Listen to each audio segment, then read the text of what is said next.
Goeiedag geliefdes, dit is wonderlik om weer saam met u rondom die woord van die Here te wees. En ons is besig met Psalm 119. Ons kom vandag daar by die 80ste vers, maar ek gaan ook vir u die 79ste vers lees wat ons laasweek met mekaar hanteer het, omdat ek hierdie twee aan mekaar wil koppel. Dit lees soos volg. Hy sê daar in die 79ste vers, laat die wat u vrees na my terugkeer, en die wat u getuienisse ken. Laat die wat u vrees na my terugkeer, en die wat u getuienisse ken. En dan sê hy, laat my hart opreg wees in u insettinge, sodat ek nie beskaamd hoef te staan nie.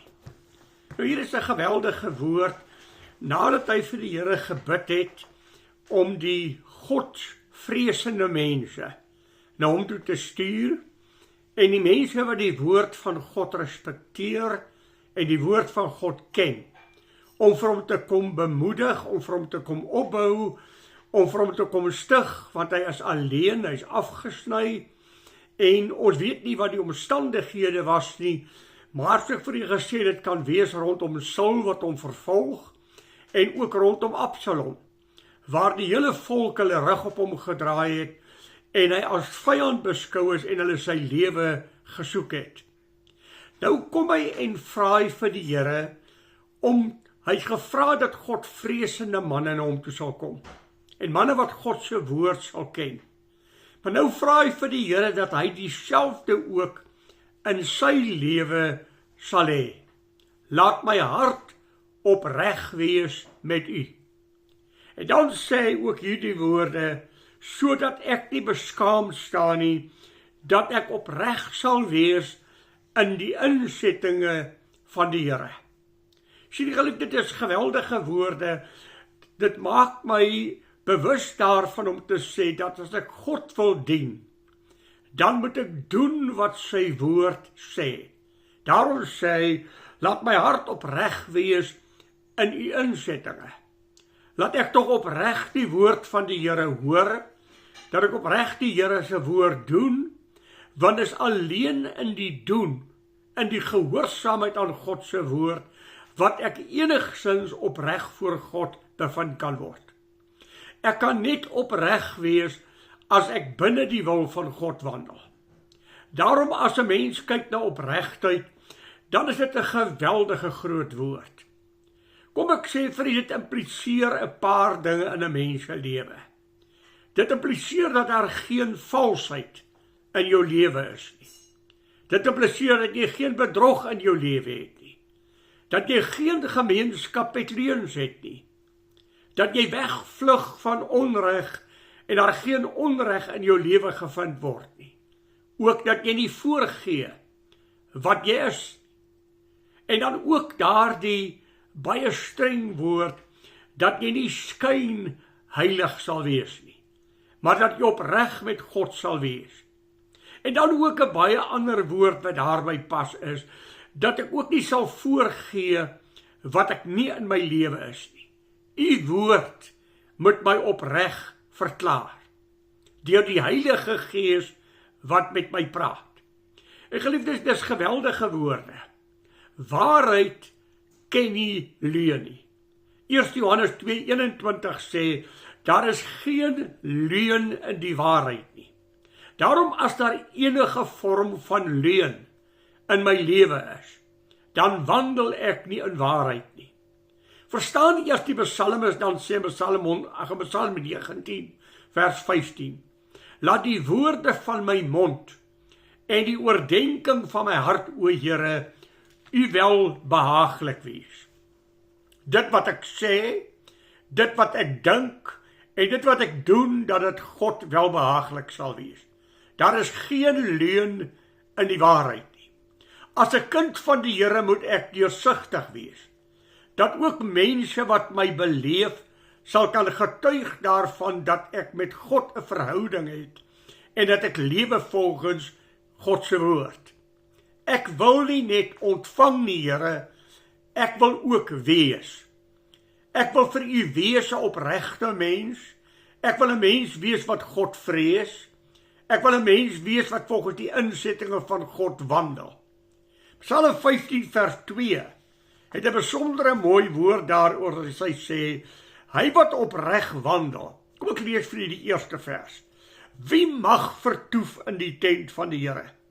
Wie mag woon op sy heilige berg? Hy wat opreg wandel en geregtigheid doen, let op, wat met sy hart die waarheid spreek. Is dit nie 'n geweldige groot woord nie? Hy mag kom in die teenwoordigheid van God. Sien geliefde, ons moet weer 'n beeld kry van wie is God. Hy is die verhewene, hy is die heilige, hy is die absolute God wat met geen sonde enige gemeenskap het nie. Habakuk 1 vers 13 sê, eerste rein van oë om self die sonde te aanskou. Daarom sê hy, Here, laat ek asseblief opreg wees en laat die Heilige Gees in my lewe vir my spreek. Geliefde, ek en jy weet wie ons is en ons weet wat ons is. Want die Heilige Gees praat met ons gewete. Jy weet die oomblik as jy verkeerd gedoen het. Jy weet as jy nie opreg wandel nie. Mense om jou mag dit nie weet nie, maar jy weet dit. En daarom sê 1 Johannes 3 vers 21 vir my, as jou hart jou dan nie veroordeel nie, dan het jy vrede by God. Met ander woorde is my gewete stil, as ek dink aan my verhouding met God, is my gewete stil as ek dink aan my verhouding met my medemens, is ek opreg in my wandeling met die Here. Die Psalms het ons 'n paar dinge vir ons gesê, kom ons herinner onsself, daar die eerste 4 verse, welgeluksalig is die opregtes van weg, wat in die wet van die Here wandel. Welgeluksalig is die wat sy getuienisse bewaar, hom van ganser harte soek, ook geen ongeregtigheid doen nie, maar in sy weë wandel. U het u bevele gegee, om dit trou te onderhou. Vers 7, ek sal u loof in opregtheid van hart, as ek u regverdige verordeninge leer. Vers 30, ek het die weg van waarheid gekies, u verordeninge het ek voor my gestel. En dan wil ek sommer daar na Psalm 145 toe gaan, en ek vir u lees vers 18 en 19. Die Here is naby almal wat hom aanroep in waarheid. Hy vervul die wens van die wat hom vrees, en hy hoor hulle hulpgeroep en verlos hulle. U sien, daar is 'n verantwoordelikheid daaraan gekoppel om in die teenwoordigheid van God te kom. Wanneer ek en jy die woord van die Here hoor, dan praat God deur sy woord met my. Dan lees ek met intensiteit, wat sê God vir my? Ek dink na oor wat ek gelees het, wat sê God? Dan buig ek my hart voor God se woord, en ek praat met God oor wat hy vir my gesê het. Here, dankie vir die belofte. Here, u het vandag vir my uitgedaag oor iets in my lewe wat u nie welbehaaglik is nie. U het met my gewete gepraat. Ek is skuldig, Here, dan bely ek.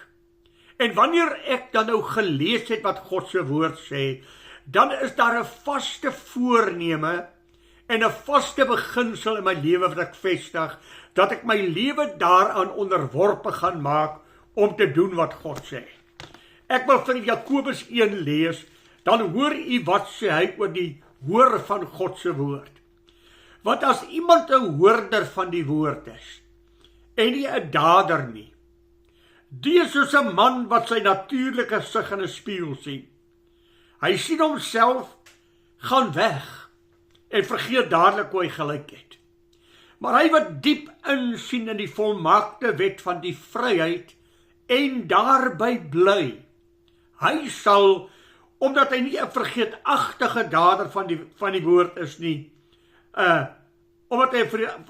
omdat hy nie 'n vreesagtige hoorder is nie, maar 'n dader van die werk, gelukkig wees in alles wat hy doen. Hoor u dit? ek hoor God se woord, maar alleen as ek doen wat God se woord vir my sê, dan sal ek voor die Here opreg bevind kan word. Geliefdes, jy kan nie in ongehoorsaamheid lewe en opreg voor God bevind word nie. Enige misdryf van enige aard in my lewe tas my opregte wandeling met God aan. Daarom jy sal ook nie geestelik groei. Jy sal nie geestelik vooruitgaan as jy nie luister na God se woord en opreg is volgens die standaarde en die insettinge van God se woord nie. Daar's 'n ou koortjie wat die kinders gesing het. Lees jou Bybel, bid elke dag en jy sal groei, groei, groei. Verwaarloos jou Bybel, vergeet om te bid en jy sal krimp, krimp, krimp. U sien geliefde, ek moet God se woord lees. Ek moet luister na God se woord. Ek moet myself onderwerp aan God se woord, sodat ek in opregtheid met God kan wandel. En daarom is daar 'n geweldige woord, wat ek miskien vir u vandag moet rig. Wat is jou hoogste wens in jou lewe? Begeer jy werklik met jou hele hart om opreg voor God bevind te word? Is dit jou strewe om in 'n verhouding met die lewende God te lewe? Of is God so op die seillyn van jou lewe? Toe ek 'n student was daar 'n vroutjie wat in die kombuis gewerk het, en ag, 'n mens wil maar met hulle ook oor hulle lewens praat, en ek vra vir haar, ou Mary, sê vir my, ken jy die Here as jou persoonlike saligmaker? Ken jy hom? Haar antwoord was, ag meneer, so van ver af. Ek wil vir jou vra, geliefde, het jy opregte wandeling en 'n soeke na God? Wat u sien, as ek opreg voor God wil wees, eis dit toewyding. Dat ek myself sal toewy en sal ywer vir dit wat God in my lewe vir my wil doen. Dat ek werklik sal werk in my lewe. Dit beteken natuurlik dat daar die aflegging moet wees van die verkeerde en die aanname van die regte. Paulus sê daar in Efesiërs 4 vers 22, dat julle wat die vorige lewenswandel aanbetref, die ouwe mens moet aflê, wat deur die begeerlikheid van die verleiding ten gronde gaan. En dan in vers 24, en dat julle met die nuwe mens moet beklee, wat na God geskape is, in ware geregtigheid en heiligheid. As ek nie dinge in my lewe aflê, wat God mishaag nie, kan ek nie in opregte verhouding met God lewe nie. Paulus het daar in 2 Korintiërs die 4de hoofstuk oor homself 'n woord gesê, en vir die Christene gesê, vir die Korintiërs, hoor wat sê hy, gedurig dra ons die doding van die Here Jesus in die liggaam om, sodat ook die lewe van Christus in ons liggame openbaar kan word. Wat 'n woord! Sodat ook die lewe van Christus in ons liggame openbaar kan word, dat ek opreg bevind sal word voor God en mens. Dan sê hy, want altyd word ons wat lewe oorgelewer aan die dood, om Jesus wil, sodat ook die lewe van Jesus in ons sterflike vlees geopenbaar kan word. Dat dit sigbaar in jou en my lewe is, dat ons opreg met God lewe. Die rede hoekom Paulus hierdie die psalmis hierdie bede het, die rede hoekom die psalmis dit vir God vra, is die woorde wat hy sê, Here, sodat ek nie voor u beskaamd sal staan nie. Dat my gesig nie rooi sal wees as ek God moet ontmoet nie, dat ek met 'n onbeskaamde gesig vir u sal kon ontmoet, dat ek opreg voor u bevind sal word, en dat u vir my sal kan sê, mooi so, goeie en getroue diensknegt. Geliefdes, dat moet ook voor mense so wees. Dat ek nie beskaamd sal wees voor mense, dat ek 'n kind van die Here is, maar dat ek verkeerd wandel. In die naam van die Here eintlik skade doen, en eintlik mense wegdryf van Christus af, want jy noem jouself 'n Christen, maar jy lewe nie soos hy nie. Paulus het 'n geweldige woord in Romeine 2:24. As hy sê die naam van Jesus Christus, word onder die heidene gelaster om julle ontwil. Dit is skynheilige mense. Mense kyk deur 'n skynheilige mens, maar mense sien 'n opregte mens ook raak. Hulle hoor te veel van Christene, hulle sien te min Christene. Hulle sien te min Christene in besigheid. Hulle sien te min Christene in wandeling. Hulle sien te min Christene in hulle huisgesinne. Wat getuig my huisgesin aangaande my verhouding met God? Wat getuig my werkers van my verhouding aangaande God? En meer as dit, ek wonder as God 'n getuie van my moet gee, wat sal God se getuie aangaande my wees? In 1 Korintiërs 9 vers 18 sê Paulus, ons is almal medewerkers saam met Christus. Ons bou. Bou ek met hout, hooi en stoppels? Of bou ek met goud, silwer en kosbare stene? Die vuur van God gaan my lewe op die proef stel. En as jy met hout, hooi en stoppels gebou het, sal dit alles tot verbranding kom.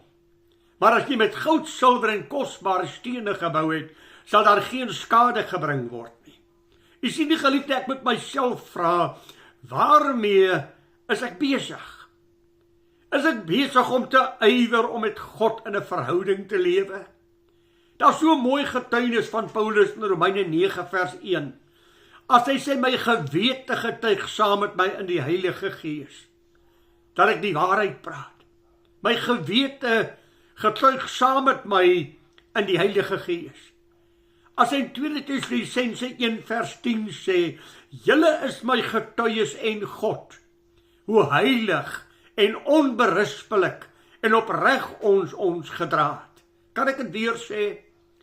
Julle is my getuies en God, hoe heilig en regverdig en onberispelik ons onsself gedra het teenoor julle.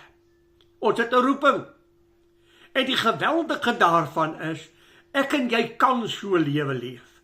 2 Petrus 1 vers 3 sê, immers sy goddelike krag het hy ons alles geskenk, wat tot die lewe en die godsvrug dien.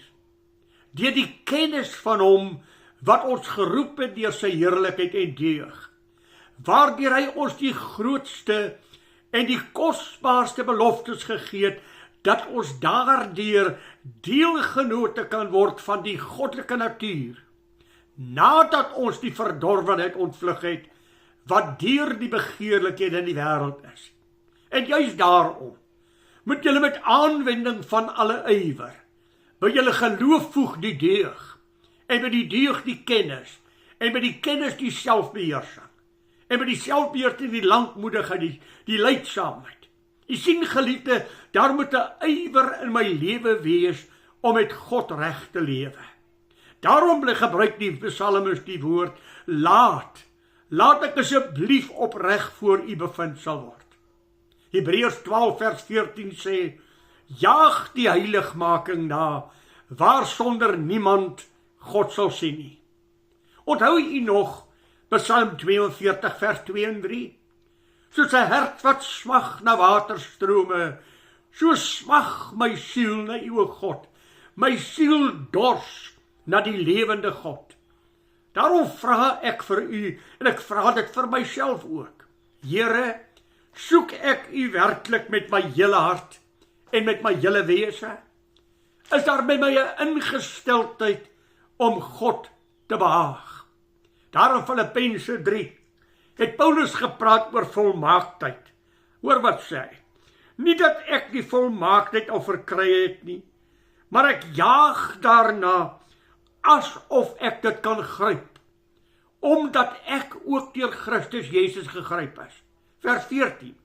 Maar een ding, ek vergeet die dinge wat agter is, ek strek my uit na wat voor is, ek jaag na die doel om die prys te verkry van die hoë roeping van God in Christus Jesus, ons Here. Geweldige woorde. Geliefde, daar is ou teksie in die Bybel wat die Here Jesus sê. Lukas 9 vers 25. Wat sal dit 'n mens baat as hy die hele wêreld wen, maar aan sy siel skade ly? Wat sal mens God aanbied as losprys vir jou siel? Die dag as jy sterwe, is dit finaal. Na die dood kan daar niks meer reggemaak word nie. Ek wil vir u sê, in die verlorenheid is daar mense wat vandag uitroep in nood, as ek maar net. Die belangrike ding in die lewe is nie hierdie lewe nie, geliefde. Hierdie lewe is kort. Dit kan my laaste dag op aarde wees. Ons weet nie wanneer nie. Dan gaan ek 'n ewigheid tegemoet met God, of 'n ewigheid sonder God. Wat is ons roeping op aarde? As jy jouself 'n Christen noem. Julle is die lig van die wêreld. 'n Stad wat bo op 'n berg lê, kan nie weggesteek word nie. Julle is die sout van die aarde. Maar as die sout laf geword het, dan deug dit nêrens meer voor as om buite gegooi en deur die mense vertrap te word nie. Laat julle lig dan so voor die mense skyn, dat hulle julle goeie werke kan sien en julle Vader wat in die hemel is kan verheerlik oor wat hulle sien. Ook daar in 2 Korintiërs 2 vers 14 en 15 het Paulus so groot woord. God sy dank wat ons altyd laat triomfeer en die reuk van sy kennis deur ons oral versprei. Want ons is 'n aangename geur van Christus tot eer van God, onder die wat gered word en onder die wat verlore gaan. Verstaan u sy woord as hy voor God buig en sê, laat my hart asseblief voor u opreg wees. Hy buig voor God. En hy sê, Here, maak my asseblief opreg. Leer my uit u woord wat is opregtheid, sodat ek u kan dien. Doen asseblief in my hart iets wat net God kan doen. En geliefdes, God wil dit doen.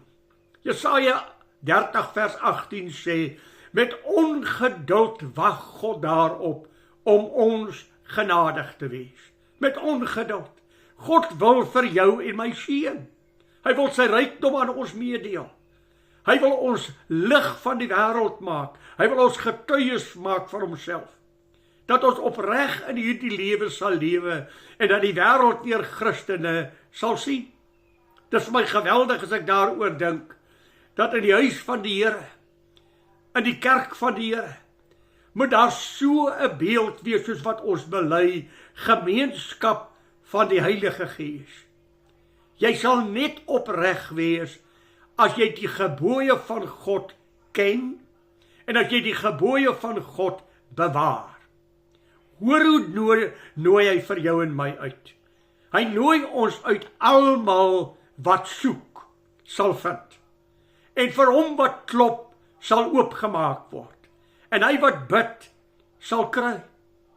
Daarom sê Paulus in Romeine 12 vers 11, moenie traag wees in die ywer nie, wees vurig van gees, dien die Here. Ag, in Filippense 2 sê hy, werk julle eie heil uit met vrees en bewing, want dis God wat in julle werk om te wil, sowel as om te werk tot sy welbehae. Dan sê vers 15, dat julle onberispelik en opreg sal wees, kinders van God, te midde van 'n krom en verdraaide geslag, onder wie julle skyn soos ligte in die duisternis. Ek en jy het 'n roeping. Ons het 'n roeping om aan hierdie wêreld te toon, hoe lyk kinders van God? Geliefdes, en 1 Johannes 3 vers 3 sê, elke een wat die Here Jesus Christus verwag, elkeen wat sy oog op die wederkoms van die Here het, reinig homself soos hy rein is. Kom ek vra 'n dood eenvoudige vraag. Is jy reg om hom vandag te ontmoet? Amos 4 vers 12 sê, maak jou reg om jou God te kom ontmoet. Ek het 'n woord wat ek met u wil deel, en dit is so 'n mooi woord daar in 2 Samuel 22 vers 21. Die Here het met my gehandel na my geregtigheid, na die reinheid van my hand voor sy oë. Want ek het die weë van die Here gehou. Ek het nie goddeloos van my God afgewyk nie. maar ek was opreg voor hom. Ek was op my hoede vir my ongeregtigheid. So die Here my dan vergeld in my geregtigheid, na die reinheid voor sy oë, by die liefderyke, betoon u self liefderyk, by die opregte man opreg, by die reine rein, maar by die valse betoon u self verkeerd. Daar is 'n woordjie wat ek mee wil afsluit. Psalm 105, 'n woord wat vir my baie aan die hart aangegryp het, en wat ek vir u wil gee. Psalm 105 vers 19. Die woord van God, die woord van die Here, het hom beproef verklaar. Hierdie teks het my aangegryp.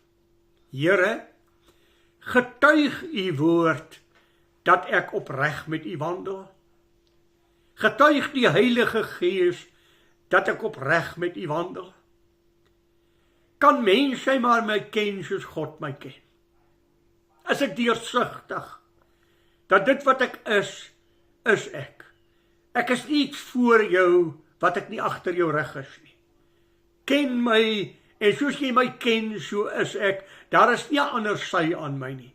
'n Christen is 'n Christen. 'n Christen is nie sekere plek 'n Christen, en 'n ander plek 'n heiden nie. Hy lewe altyd as 'n Christen. Daarom het Paulus in 1 Korintiërs 3 gesê, julle is 'n duidelike brief, geskryf met die vinger van God, geken en gelees deur alle mense. 'n duidelike brief. Here, laat my asseblief opreg wees. Gee vir my 'n opregte hart. Want uit die hart van die mens kom slegte dinge, of uit die hart van die mens kom goeie dinge. Waar jou hart is, sal bepaal wat in jou lewe is. Waar jou hart is, sal bepaal hoe jy lewe. Daarom toets jou lewe. Here, is daar waarheid in my lewe? 1 Johannes 2:21. Daar is geen waarheid in die lewe nie. Word my lewe geken deur waarheid in woord en in daad. Here, lig waarheid.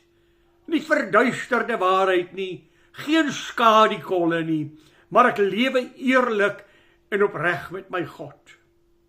Ek lewe opreg teenoor alle mense. Moet ek afsluit miskien met 1 Johannes 1, vers 5 tot 7. God is lig, en daar is geen duisternis in hom nie. As ek sê dat ek met hom gemeenskap het, maar in die duisternis wandel, dan lieg ek en doen nie die waarheid nie. Maar as ek in die lig wandel, soos hy in die lig is, dan het ons gemeenskap met mekaar, en die bloed van Jesus Christus, sy seun, reinig ons van alle waarheid. Geliefdes, waarheid is nie 'n halwe waarheid nie. 'n halwe waarheid is 'n leuen, en 'n verdoeselde waarheid is ook 'n leuen. Ek het al vir u vertel, maar ek gaan weer vir u vertel.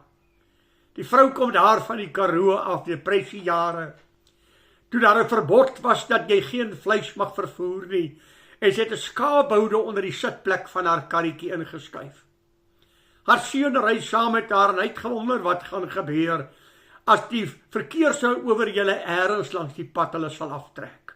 Dit gebeur toe ook. En die verkeersowerheid vra vir haar mevrou, enige vleis in die kar? Waarop sy antwoord, nee, behalwe die 2 boude waarop ek sit. Het sy die waarheid gepraat? Nee, het sy 'n verdraaide waarheid gegee. Want sy het geweet, die verkeersman sal nie vir haar sê, mevrou, wys hulle vir my nie. Jy sien, geliefde, die waarheid was, ja meneer, ek het vleis in die kar. Nie verdraaide waarheid nie, nie halwe waarheid nie, ligwaarheid, absolute waarheid, goddelike waarheid. Here, laat my hart opreg wees met u, en laat my hart opreg wees volgens u insettinge, volgens u woord. Mag die Here vir jou en my help om so voor God te lewe, die vrees van die Here te ken, God se woord te ken, God te eerbiedig in my lewe en God se woord met intensiteit te lees en te doen wat hy sê. Die Here seën vir u, totdat ons weer saam met mekaar praat volgende week. Mag die genade van die Here, die liefde van God en die troue gemeenskap van God se Heilige Gees met u wees. Goeiedag, geliefde.